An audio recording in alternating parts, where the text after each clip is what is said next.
Welcome back to the 3G Family Network. Today I have another excited video for you. Today I'll be talking about the Inter-Caribbean ferry system. This is not a new story, but to me I think this is the most excited news coming out of the Caribbean since I would say about the 1950s. Like, this is like a big deal, and I'm surprised that more people are not talking about it. So we're going to talk about this Inter-Caribbean ferry system coming up in the last quarter of 2024, and we are going to talk about the impact that this is going to have on the Caribbean. Let's do it. You would have heard of the closing of discussions and the readiness to establish a regional cargo ferry service between Guyana, Trinidad and Tobago, and Barbados. This is a decision which is driven by the need to move raw materials and fresh produce from the producing areas to the consumption and manufacturing areas within this subzone of CARICOM.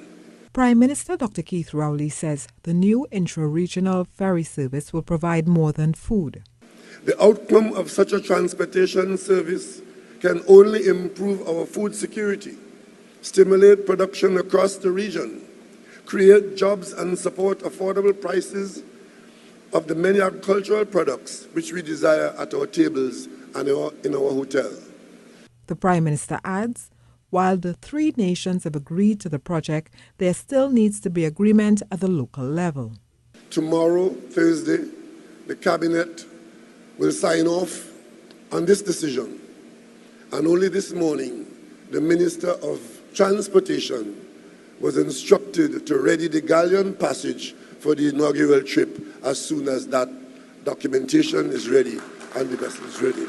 Dr. Rowley made his comments during the ceremony to open the country's latest industrial estate at Phoenix Park on Wednesday. Terry Ann Brown. The reason why I think this is the best news coming out of the Caribbean, and I would say the best project coming out of the Caribbean for the past 50 to 60 years, this is what's happening. The government of Trinidad and Tobago, the government of Barbados, and the government of Guyana coming together to form this massive company that will provide a daily, weekly regional ferry system to cover Guyana, Trinidad, Barbados, St. Lucia, Grenada, St. Kitts and Nevis, and Suriname. To me, that is a massive deal.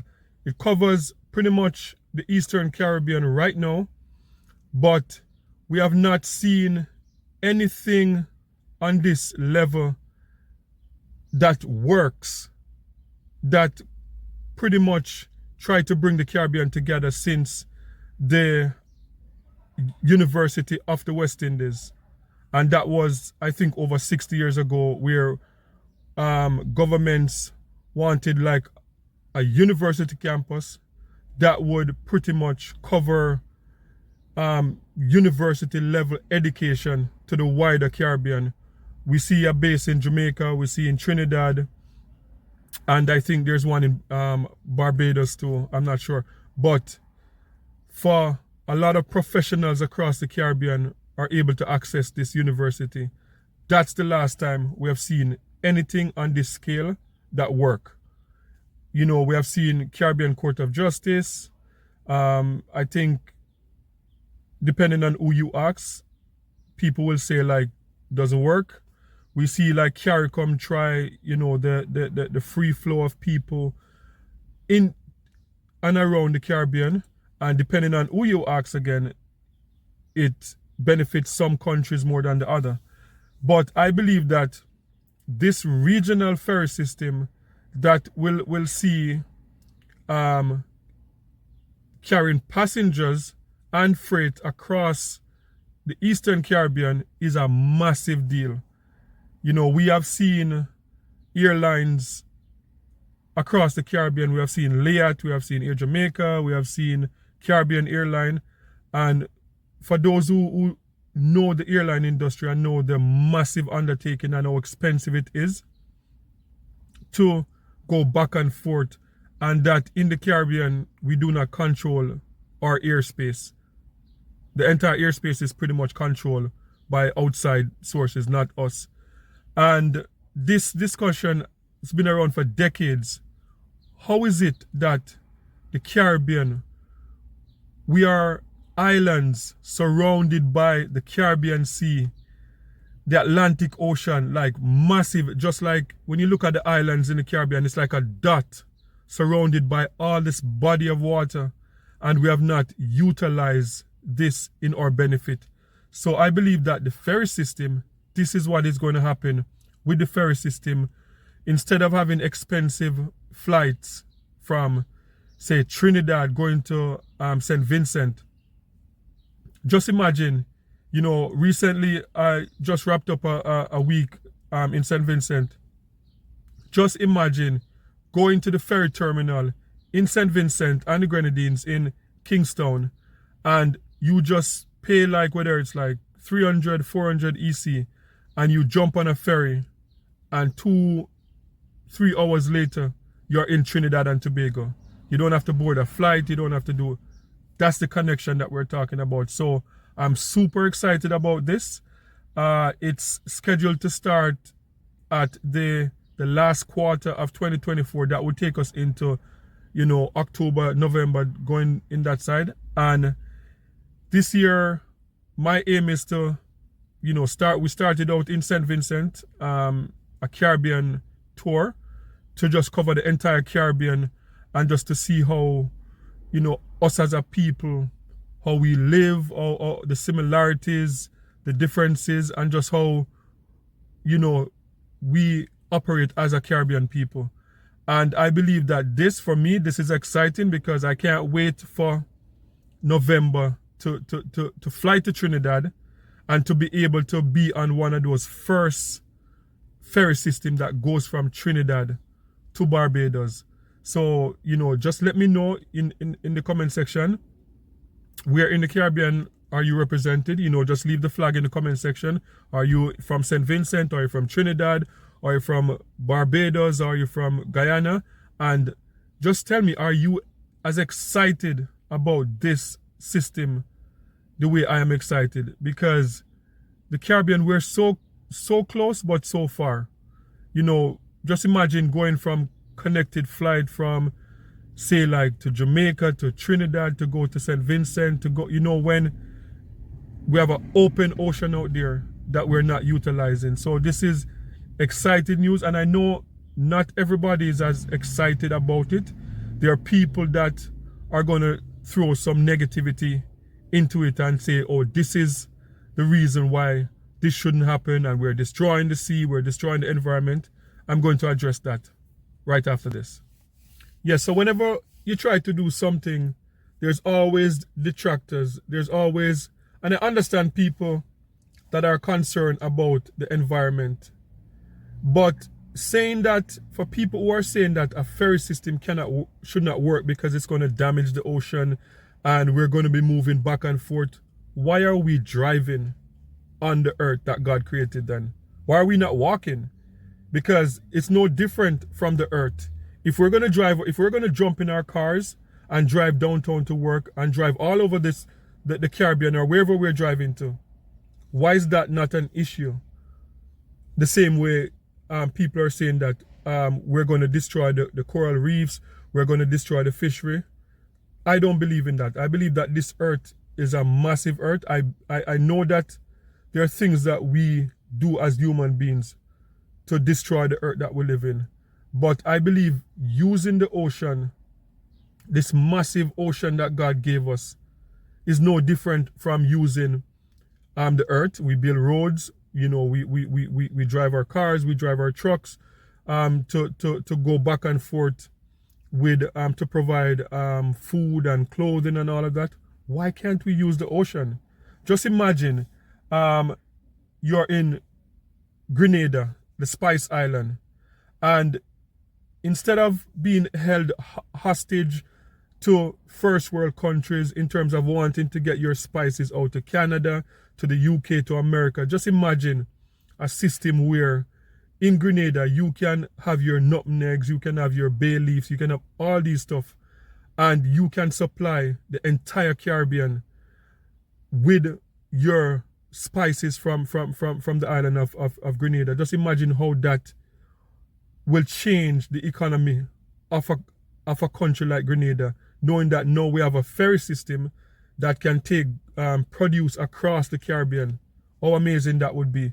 So, and for people who are saying that, I don't understand how people would be saying that this is going to destroy the fishery, it's going to destroy coral reefs, it's going to destroy all of that. But yet, we are the same people that brag about tourism. When you take in consideration, when you take Jamaica, when you take Barbados, when you take Bahamas, just those 3 countries, the hundreds of cruise ships that come to those 3 shores every year on a yearly basis. And anyone who knows about cruise, when you look at that massive ship in the water, half of it is under the ocean. That is more damage to the coral reef. That is more damage to fishery than a ferry system. A ferry system is nothing compared to a cruise. Is the Caribbean benefiting from the cruise? No. Like when someone from Florida jump on a cruise and they jet off to Bahamas, or they go to St. Lucia, the amount of money when they come off the boat, the money that comes into that economy is nothing compared to what the cruise ships are making with their all-inclusive resort sailing across the ocean. It's like chicken feed the Caribbean is getting from the cruise ship industry. So why can't we as one Caribbean come together and benefit from each other? You know, why can't someone doing business in Jamaica sell their produce to St. Kitts? Why can't someone in Guyana sell their produce to Trinidad, as one Caribbean benefiting from each other? So, as I said, people will always have negative to say when you're trying to move forward. But I applaud the 3 leaders in the Caribbean, as I said, Trinidad, Guyana, and Barbados for stepping up with this massive deal.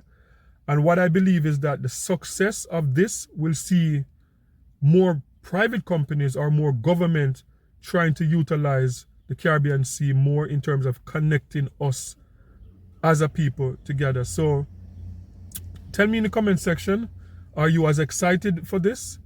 Are you looking forward to, November to be able to jump on that boat from, say, like Kingstown in St. Vincent and jet off to Trinidad and Tobago? Are you excited about, jumping on a ferry from Guyana, going to St. Lucia? I believe this is going to be a game changer, and I'm excited about it. And if all things go well, I will be on one of those first boats from Trinidad going to Barbados in October, November, or December, whenever the system opens. So I'm really excited about this. And if you are excited about this also, just, let me know in the comment section if you're looking forward to this, because as I said, this could be a game changer. Like how easy it would be to, because we saw during COVID where places like Canada, because I'm in Canada, where the government in Canada encourage Canadians and say, you know what, Canada is a big country. If you're in Toronto and you want to go vacation, why not go to Montreal? Why not go to Vancouver? Stuff like that. Why can't we apply the same thing in the Caribbean, right? With a system like this that should be not as expensive as an airline, getting an airline ticket, flying to different places in the Caribbean. Just imagine you work hard and you're in Barbados and you're like, you know what, I could use a vacation in St. Lucia, and you could just jump on the ferry from Barbados, and in a couple of hours you're in St. Lucia on the beach relaxing. that is a game changer to me. So I'm excited about it. I'm looking forward to it. And as I said, like, I hope to bring this live to my subscribers, like when they launch, official launch. I hope to bring this. I hope to be on one of the first boats going from Trinidad and Tobago to Barbados or to Guyana. So just sound off in the comment section. Let me know what you feel, how you feel about this. Are you excited? And if you have concerns about it too, you know, we are you know, open dialogue. If you're one of those people that feel concerned about the ocean and coral reefs and stuff like that, you know, sound off in the comment section also. So thanks again for watching, and peace. I'm out.